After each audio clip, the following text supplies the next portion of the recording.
Good morning, welcome to Peterborough. My name's Deljit Singh and it's Magical History Tour time again. Amazingly enough, so many of you watched the first three films. I think we're close to about 100,000 now. I thought it was less than that, but it's actually across all platforms, 100,000, which is amazing.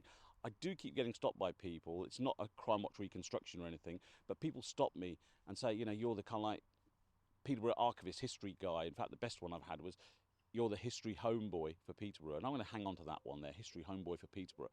So thank you for listening to my stories of Peterborough, for the stories that make the city what it is. All I'm going to say was, please do share, do watch, and more so, do also give us some feedback. Share your stories about Peterborough, because that's really the fun part of this whole thing, is hearing your stories, not just mine, but all of the stories about the rich history we've got at the city centre. And in the meantime, hopefully you'll enjoy Magical History Tours of Peterborough, Part 4, City Centre, continued. So I'm here on Lincoln Road at North Street, and loads of people keep asking, what is this big building? Okay, I know you can see it now, it's a kind of desserts parlour, but what was it before then? Because it's really old and historic. Well, actually, this was the first purpose-built Masonic Lodge in Peterborough. So around 1852, Lodge 442 of the Masons used to meet at hotels and various places until this place was established back then. Beautiful old building, goes all the way around the corner. And interestingly enough, the first head of the Masons here, in charge of this lodge, was one Thomas Walker. And Thomas is actually celebrated by the plaque on Westgate, that blue plaque, Dr. Thomas Walker. So he not only became the kind of head of this lodge here back then in the 1800s, but he was obviously somebody that was a well-known physician and doctor in Peterborough. And in fact, he's now celebrated on Princes Street by the Thomas Walker Centre, Medical Centre. Standing here on Park Road, behind me is a shop that was here for years and years and years, not in this current guise. It was actually Frank Brothers Butchers. And Frank Brothers actually had a really rich history in Peterborough. It was actually Frederick Frank who came over from Germany in about 1870s, set up a business. He was a pork butcher. He actually had a really torrid time, having set up successful businesses around 1914 with war breaking out. Because he was German, some locals took exception to him. There was rumours that he'd been dismissive of King George V. As a result, he was sent to an internment camp. The ironic thing was his children actually fought with the British Army in the war, so it was treated very unfairly. He was released from that internment camp, went off to Leicester, opened a business, but he died in 1922. However, his sons Frank and Leonard, they actually came back to Peterborough and set up Frank's Butchers in Peterborough in multiple sites, Bridge Street, here on Park Road, and then later down on Westgate. Yes, in the background, over on the left there, you've got the sign is still up for Beals. Beals closed down, but most of us that lived in Peterborough for many years remember that as the Co-op. And the Co-Operative ran for decades. In fact, the Co-Operative was an interesting concept, the fact that it was one of those things before you had nectars and loyalty cards. You used to get the dividend, or the divvy, as we used to call it, the Co-op, which meant you get money back for the money you spent there, but you had to have your share number to get your share from the Co-op. And sad as I am, I still remember from 50 years ago our share number, which is 32004. So once you actually bought your goods, they'd sort of say, what's your share number? And they'd 32004, and they put it in the system. I think a lot of people out there from back then still remember their share number, but that was the Co-op, and the Co-Operative was quite a concept. And we still see Co-op shops around, but not quite in the way that the Co-op used to be back in the day. So here I'm on Park Road, top of Geneva Street, Park Road, and again, another kind of family business, something I've very connected to, this building behind me, which became The Park. So opening on the 10th of December 1999, originally kind of mooted the idea it was going to be a kind of bar. It was going to be a kind of offshoot of the Wine King. It was almost going to be kind of like a foreign beers and ale kind of bar, but that never kind of happened. And what actually did happen was it turned into a nightclub and music venue. In fact, I'd been to Chicago and seen a two-level music venue with live music and club music, and decided to bring the model back here, and that's exactly what happened. So it used to be Walter's Office World, acquired that building and turned it into a nightclub on the ground floor, and upstairs a live music venue. It had a beautiful pitch roof, so it was perfect acoustics for live music. and with the help of one Mr. Chris Lovell, established Club with No Name upstairs. And Club with No Name was a brilliant, iconic brand that brought bands, and some amazing bands like The Damned, The Fall, The Beat, and then also new bands that were emerging like Biffy Clyro and Kaiser Chiefs and Kasabian. They all played here, and it was quite remarkable. And on the kind of club level thing, we also broke some real ground here. Some artists, Coolio, Gangster's Paradise, bro, played here, and Chakademus and Pliers, and Tiny Temper when he was just a kid. He's still a kid, but he was even more of a kid when he kind of performed here. So it was quite something as a venue, and some fabulous memories of the park. And I'd imagine lots of people who had a misspent youth, courtesy of us here at the park. Here we are on Lincoln Road and the corner at Geneva Street, and behind me, that red building wasn't always red. In fact, it was quite an iconic building back in the day. In the 1800s, that was George Meadows, fruiterers. Yeah, they supplied fruit around the whole area. Originally, this whole street was taken up with horses and carts, loaded up with fruit that was then distributed around Peterborough to shops, etc. And then in the 1900s, they actually moved from horses and carts to motorised vehicles, and there were lots and lots of vans parked along here that would again do the fruit distribution.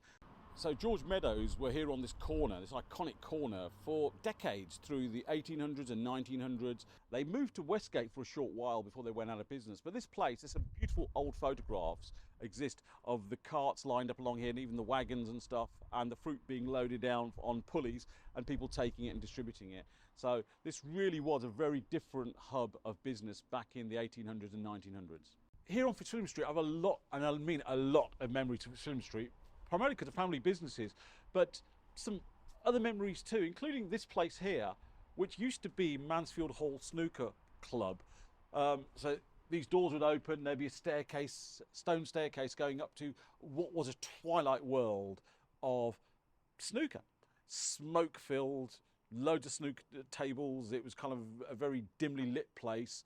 And you know, pretty much it was crowded most of the time and so on. I wasn't very good at snooker. Other members of my family were. Certainly one of my school friends was really good at it, so he would spend quite a lot of time up there. There was a whole subculture up there, people that kind of literally lived up there, played snooker. I had a really, really traumatic experience up there, I have to say, involving a cheese roll. It was based on the fact that I learned a valuable life lesson, which was that blue cheese, there's no such thing as blue cheddar. It's generally penicillin and mould. So I had a mouldy cheese roll up there. It certainly meant that I never ever ate anything up there again. Thankfully, I had a tummy upset, but I didn't have a headache because of the sheer amount of penicillin in that cheese roll. But I don't think it was ever known for its cuisine. It was known more for its snooker than anything else. So that was Mansfield Hall Snooker Club upstairs. I believe it still exists on Lincoln Road somewhere. I'm sure they do snooker, and I'm sure their cheese rolls are brilliant. So please do try them out. So behind me is 28 Fitzwilliam Street. I spent a good number of years in this building. In fact, when my dad bought it originally, it was just a house. It was rented property. But later on, it became a shop, converted into a shop. It became super bizarre. Not many records exist of that shop because it was a shop selling clothing, fancy goods, furniture as well. In fact, from here, we actually even traded on the American air bases over at Alconbury and Lakenheath and Mildenhall. It was an amazing family business. After a little while, my dad actually let the place out. It became Live Music and Piano Centre during the 1980s, and that was the Rutley family ran that. But it took it back in 1988 and opened probably the most iconic alcohol drinks off licence, call it what you wish, shop in Peterborough, in the area, the Wine King. And the Wine King ran from 1988 onwards, and we did some amazing things here. We kind of like bought in booze that you couldn't buy in supermarkets. We had literally, I think there was about 100 different whiskies and about 50 different rums, and certainly about 300 different beers. There are beers from all over the world before any of the supermarkets got their hands on them. And we had some real exclusives. We had a thing called Sammy Claus or Santa Claus beer. That was a Christmas beer. It was the strongest beer at the time. Absinthe. I remember finding all these things. Absinthe. when it became finally legal to have in the UK without slicing your ear off. It was really quite an iconic. We actually won awards there, Off Licence of the Year, lots of other stuff that we did here. And sadly, my dad passed away in 1995. The shop then closed in 2001. And it's amazing, it's now actually a furniture shop. So it's almost like some sort of poetic license where it's come back from being a furniture shop back in 1970s to, you know, almost 50 years later, selling furniture again. So the top end of Fitzwilliam Street, going off towards Broadway, it's now sealed off, but you could go all the way through.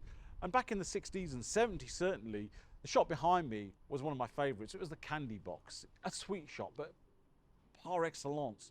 You walked in there and there were just jars everywhere of sweets. You'd buy your 2 ounces or 4 ounces, a quarter a pound. Remember, it was all imperial back then. Lovely ladies that ran the shop, beautiful kind of like sort of tabard uniforms, very clean. You could buy pretty much everything that was in there, and that was the Candy Box, a great shop. And then next door to the Candy Box on this side was actually what we used to call the Trick Shop. It was actually a shop selling joke stuff. And I mean, it was just everything. So I remember buying my first kind of fake poo there that I dropped into the bath while my mum was bathing my youngest brother, and watching the howls of derision or the ire that she had, thinking that he'd actually soiled the bath. But there you go, that was the juvenile prankster I was.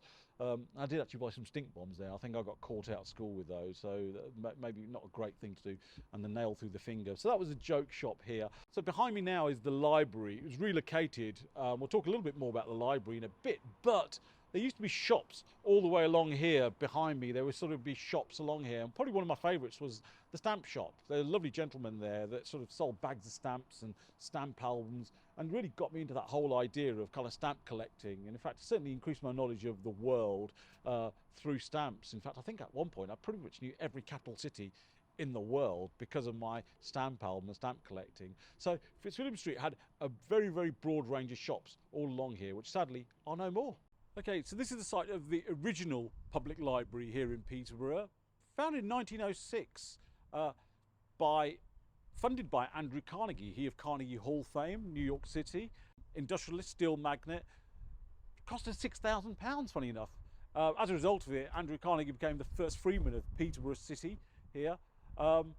Fabulous building, and I believe when it was opened he actually spoke here as well at the time. There are some photos of that. My memories are of the 1970s, of spending a lot of time, this was before the internet, upstairs in the reference section of the library. And I still love the idea of going up those old stone steps, and I love those big columns and everything else that was there. Absolutely love the library. Spent a lifetime in here. Around 1990 though, sadly, it closed down in this site and moved just opposite to a new kind of custom built modern building.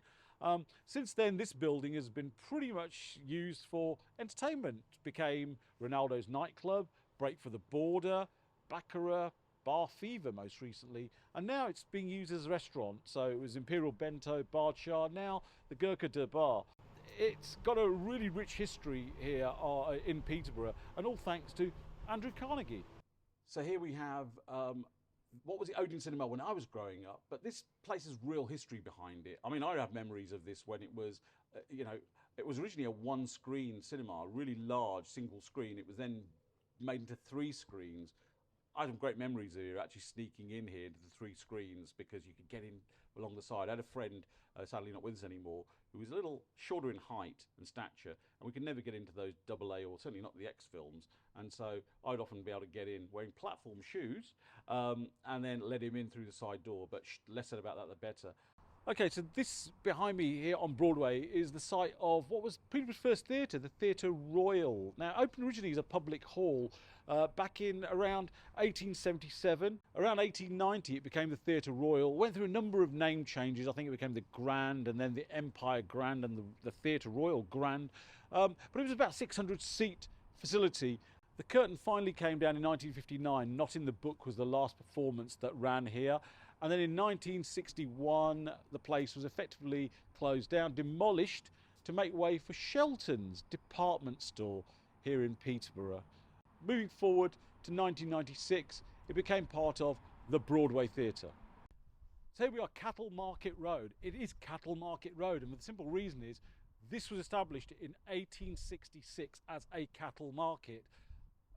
There were pens, there was livestock, there were auctions, and that's the way the market ran for many years, up until 1972, when the livestock actually auctions stopped, and that's it. So everything kind of came to a halt, but the market continued.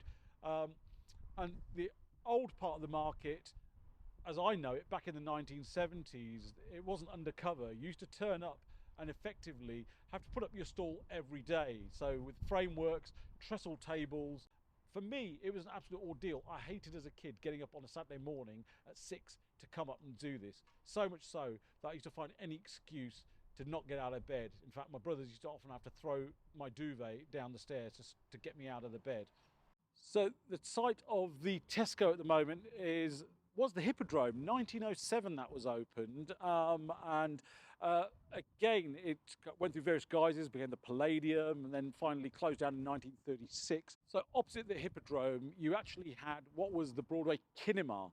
And the Kinema, with a K, was where the first talkie. So this place opened in about 1910, became the Gaumont in 1913, but became the Kinema again. And in 29, it actually showed talkies there.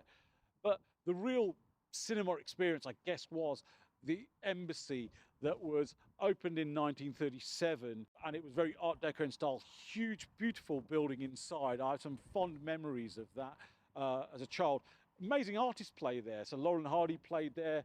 Morecambe Wise performed there. The Beatles actually played in that building there in the Embassy. I remember going there as a kid on a Saturday morning to ABC Miners, and that's Miners with an ORS, not an ERS, and watching kind of like a Western and then kind of some cartoons and stuff like that. That was a kind of kids thing. But also have great memories of watching some bands there too. Genesis. I remember queuing outside in the 1980s to actually buy tickets to go and watch Genesis play in there. But the best film I ever saw in there was Jaws, Boxing Day 1975. Yeah, I remember it. It was Boxing Day 1975, queuing to go and watch Jaws, having watched that film, coming out thinking, God, I want to go and watch that film again. It was such a good film. But that was the Embassy. Later on, sold by Jack Bancroft to own that to Associated British Cinemas, ABC. And it became the ABC, and that was it. And again, that ran for a number of years, and then obviously the demise with the showcase opening, the cinema closed. And since about 1996, it lay empty. In about 1996, it was reopened as a series of bars, pubs, etc., and entertainment, which it still is today. So that's actually the kind of entertainment strip of Peterborough, with the Hippodrome, the Kinema, and the Embassy, ABC. Thank you for watching Magical History Tours of Peterborough. I trust you've enjoyed this latest outing, and it's given you some insight to the rich history we have in the city centre here. And it really is rich. There's so much. In fact, there's so much. There's probably enough for a History Tours Part 5, 6 and 7. If you want those, you have to let us know though, and you have to keep watching, please, because we enjoy making these. But you kind of make it happen by actually watching and giving us the feedback that you want more Oliver style. And if you do that, then we will create more content for you to enjoy. So thank you very much.